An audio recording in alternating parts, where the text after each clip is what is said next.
guys, let's talk about some of my least rated Goodreads books. These are not the lowest rated, these are the ones that have had the least people read them and then turn around and say, hey, this is worth giving my opinion on. Um, this could be a number of reasons. It's a lot of times these are small press or they're self published.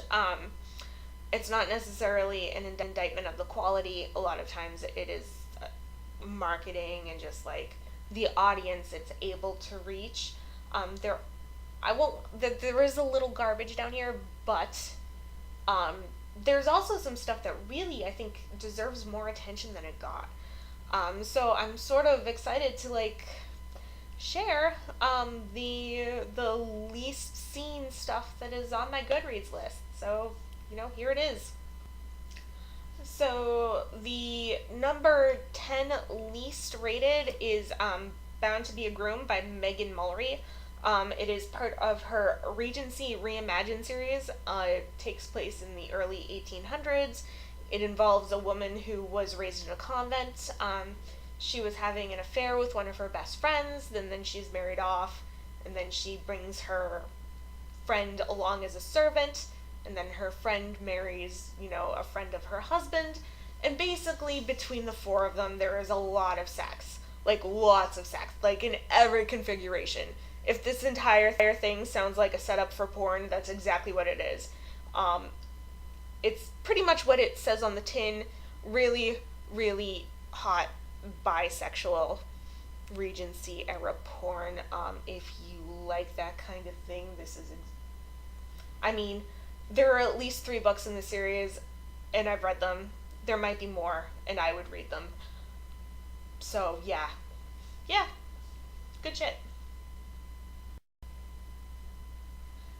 So, tied for 9th place is Blood and Ink by Holly Evans. This is the sequel to Stolen Ink, which is free on Kindle, which is why I read it in the first place, was because it sounded good and it was free.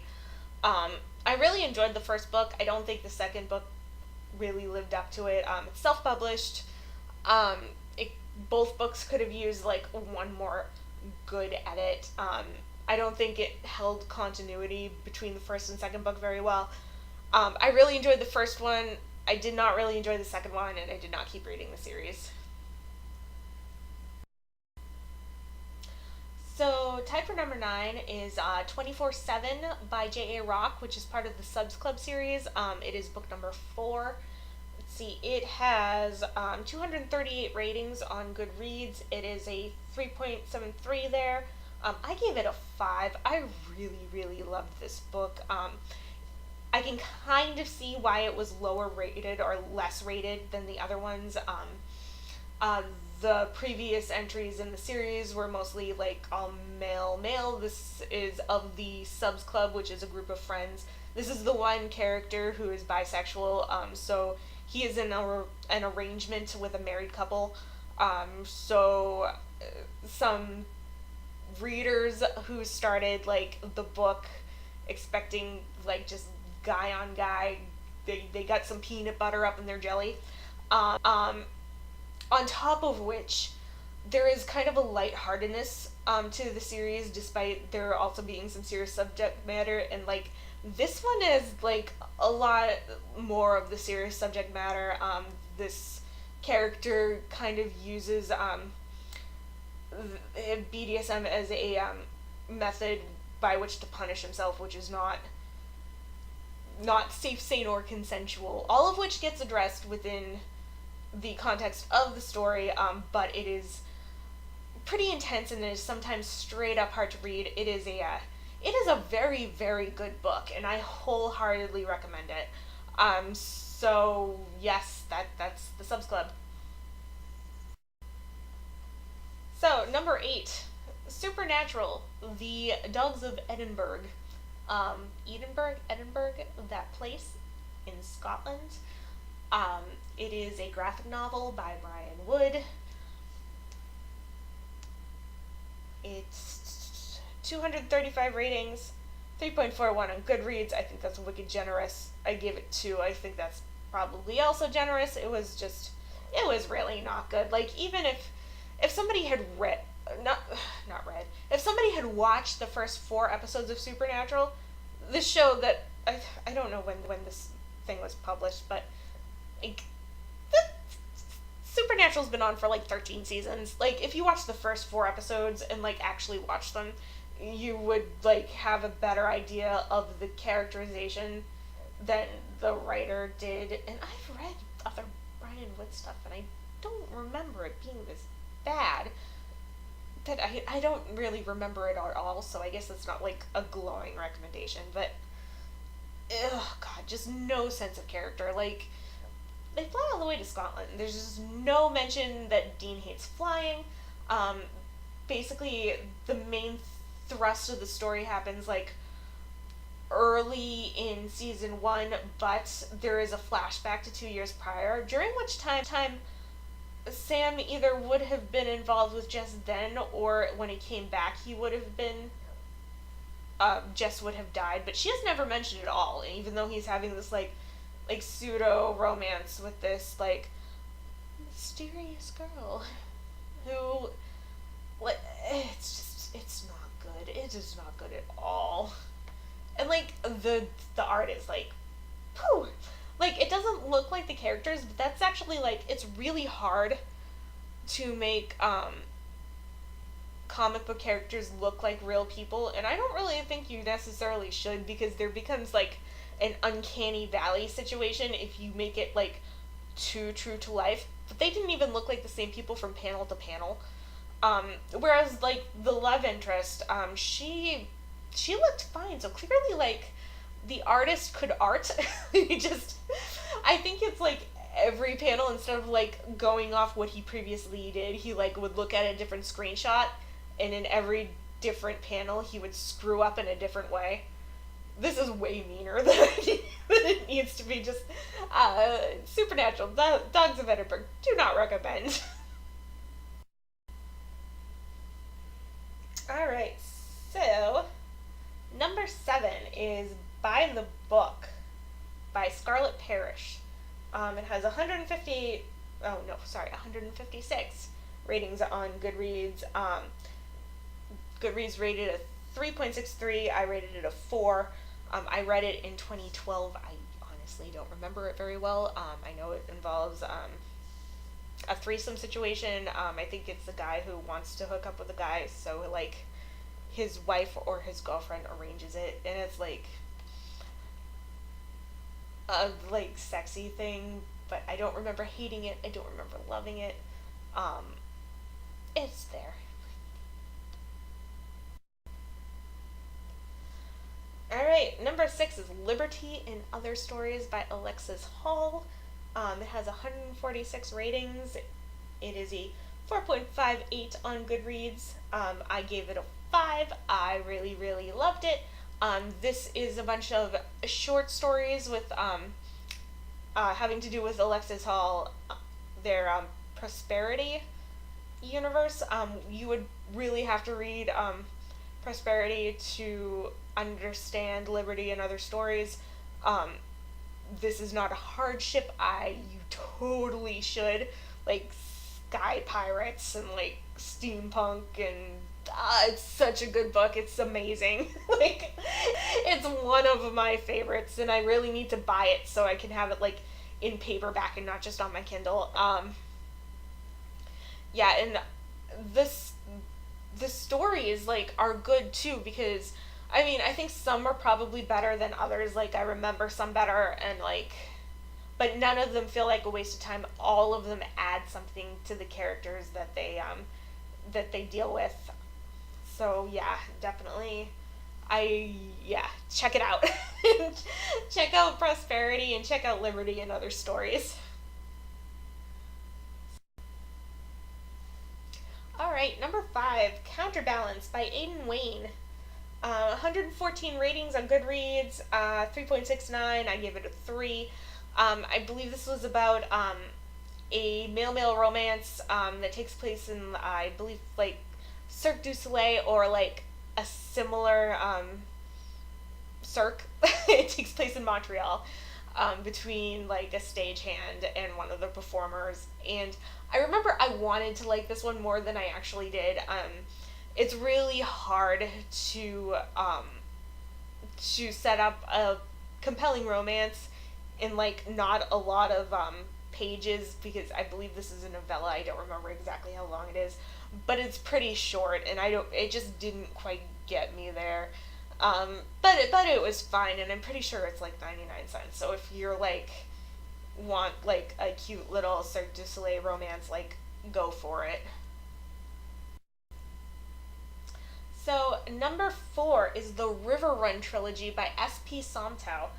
Um, it has 99 ratings. It is rated 3.69 on Goodreads. Um, I give it a 5. This is one of my favorite books, or like collection of books. I read it as the collection. I kind of think of it as one. But this one is one that I actually have. Um, it's wonderful. I realize now, like looking back on it, I read it when I was like 13 or 14, and it's one of the ones that has stood up to time, but like looking back on it, I'm like, there is some misogyny up in here. I still love it though. It has to do with like this teenager who's traveling across the desert with his parents and his brother, and then they kind of get sucked into this like intergalactic King Lear situation where it's real messed up. Yeah, this is one of those ones where like I wish I could pull up a full list of trigger warnings, because like definitely be aware when you go into it that there'd be some shenanigans, like dear God. So number 3 is Vampire Dreams by Cheyenne McCrae. Okay, as like a caveat, this one is actually out of print, but if you Google it, there are tons of places that you can buy a cheap paperback copy if you are so inclined. Um, I don't know why you would, because it was really bad. Like, I don't know how you can make vampire sex boring, but this book definitely did it. I like paranormal romance, and I like paranormal romance like erotica, which is what this looked like. And it's what it is, but it's not interesting or good, or like, you know, girl like driving through the desert in Mexico, and then like I'm like, cool, that sounds awesome, and it was for like 20 pages, and then she ends up in the vampire's mansion, and they stay there for the rest of the book and have really boring sex. So yeah, I don't recommend this one. All right, number 2 is Breaking Down by Chris Ripper, which is part of the Scientific Method series, which I'm going to use this opportunity to talk about the series as a whole, because if I were like playing strictly by the rules, these books would have shown up prior to me mentioning them right now. But this one has 95 ratings, 4.36 on Goodreads. I give it a 4. I think the reason why this one specifically is the lowest is because this is a series about a really a group of people. It starts out with one, Will, who has kind of low self-esteem. He's interested in BDSM, so he becomes involved with a professional dom. They end up having this kind of relationship, this kind of like really close friendship, that is sexual, but they're not like together. They both continue to have separate relationships, so it's kind of like polyamorous. Will has a relationship with this girl, Molly, and Breaking Down is very Molly focused, and this is again a situation of people who are here for the boy on boy getting peanut butter up in their jelly. But the whole series is excellent. I love these books. I got into them again because the first one was free on Kindle on Amazon. It still is if you want it. I highly recommend it. if you don't like it, you have lost nothing. These covers are a little cheesy.